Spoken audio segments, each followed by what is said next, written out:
watching. Don't forget to like, comment, share and subscribe to.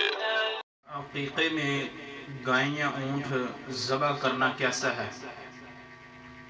محترم بھائیوں، میں آپ کو تفصیل سے سمجھاتا ہوں شروع سے۔ عقیقے کا مطلب کیا ہے؟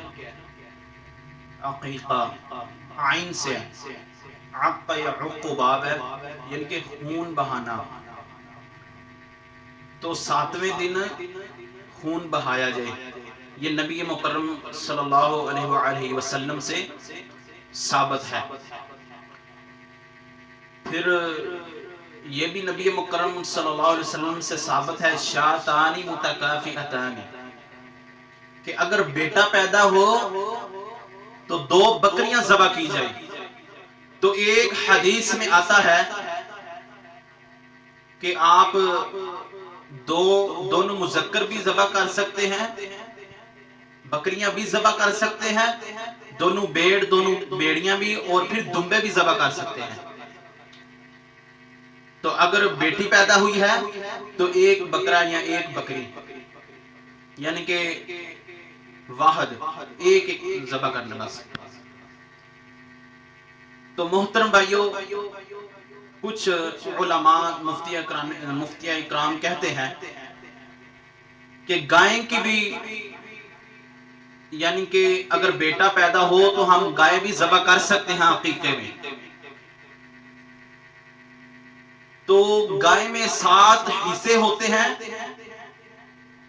تو 3 بیٹے 1 بیٹی بھی آ جاتی ہے اور 7 بیٹیاں بھی آ جاتی ہیں۔ تو محترم بھائیو، ایک بات یاد رکھنا، اگر کوئی آپ سے پوچھ لیتا ہے کہ گائیں ہم عقیقے میں ذبح کر سکتے ہیں، تو محترم بھائیو، یہ نبی مکرم صلی اللہ علیہ وسلم کی خلاف ورزی ہے۔ نہ ہی نبی مکرم صلی اللہ علیہ وسلم نے یہ عمل کیا ہے، نہ ہی صحابہ کرام علیہم اجمعین نے یہ عمل کیا ہے۔ تو ہمیں بھی یہ عمل نہیں کرنا چاہیے۔ اور اسی طرح سنن الکبری البہقی کے اندر حدیث ہے کہ سیدنا عائشہ صدیقہ رضی اللہ عنہ کے گھر میں ان کے بھائی کو بیٹا ہوا، تو انہوں نے کہا اونٹ ذبح کریں۔ تو حضرت عائشہ صدیقہ رضی اللہ عنہ کہتی ہیں کہ معاذ اللہ، کہ نبی مکرم صلی اللہ علیہ وسلم نے بکرا یا بکری ذبح کی ہے تو ہم اونٹ کیوں ذبح کریں؟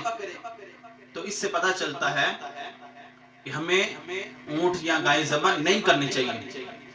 وہ تو قربانی والے دن یہ حصے نبی مکرم صلی اللہ علیہ وسلم نے ان کی ترتیب لگائی ہے۔ عقیقے میں مستقل 2 جانیں ذبح کرنی ہے جب بیٹا پیدا ہوتا ہے۔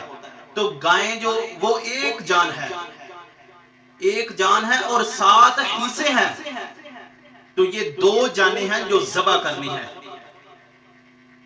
تو محترم بھائیو، پھر اس کے بعد 7 دن مکمل ہوں یا پھر اس سے پہلے ہم نام رکھیں، پھر اس کے سر کی صفائی کریں، اس کے سر کے جتنے بال ہیں وہ وزن کے حساب سے جتنے پیسے بنتے ہیں اس کا صدقہ کرنا چاہیے۔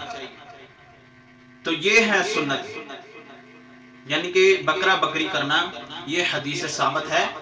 گائیں یا اونٹ کرنا یہ حدیث سے ثابت نہیں ہے، یہ نبی مکرم صلی اللہ علیہ وسلم کی خلاف ورزی ہے۔ نبی مکرم صلی اللہ علیہ وسلم کے خود بیٹے بیٹیاں ہوئی تو نبی مکرم صلی اللہ علیہ وسلم نے کبھی بھی ان کی قربانی نہیں کی۔